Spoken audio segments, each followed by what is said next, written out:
Arkadaşlar merhaba. Bu videomuzda sizlere NX'e yeni eklenen 2D wall mill komutundan bahsedeceğim. 2D wall mill komutu insert operasyon mill planner içerisinde bulunan 2D wall mill komutu onayladım.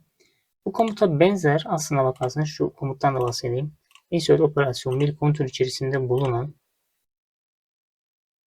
solid profile 3D ve solid profile 3D.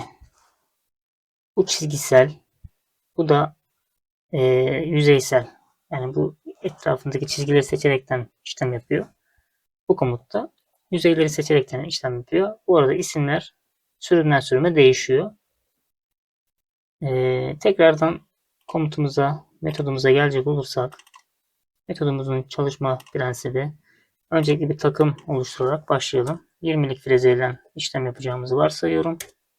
Takım çapım 20.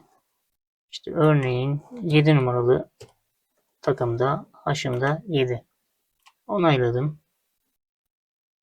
Special geometriden işlem yapacağım yüzeyi seçiyorum. Eğer bu duvara stok bırakacaksam buradan bir stok ölçüsü girmem gerekiyor. Bırakmayacaksam tekrar burası inaktif kalabilir.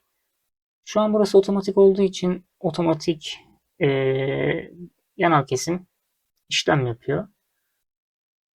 Bu kısımdan dip per cut bölümünden örneğin 1 mm yaparsam her pason 1 mm olur. Extend wall top bölümünden örneğin 10 mm yaparsam yukarı doğru 10 mm uzatır. Aşağıya 10 mm yaparsam aşağıya doğru 10 mm uzatır. Bunların metotlarını takıma göre, kesme boyuna göre de ayarlayabilirsiniz. Veya otomatik değil de siz kendiniz bir ölçü girmek isterseniz işte örneğin buraya 50 mm yazıp 50 mm boyunda yukarıdan örneğin 20 mm yazıp da 20 mm aşağıdan ayarlayabilirsiniz. Geometri bölümünden Specify Part kısmından parçamızı seçelim. Feed Speed bölümünden devir ilerlememizi yazabiliriz. Örneğin 1500 devir 800 ilerleme yazdım. Strateji bölümünden Extension yani bu sağ ve sola takım yolunu uzatıyor arkadaşlar. Örneğin 50 mm yaptım.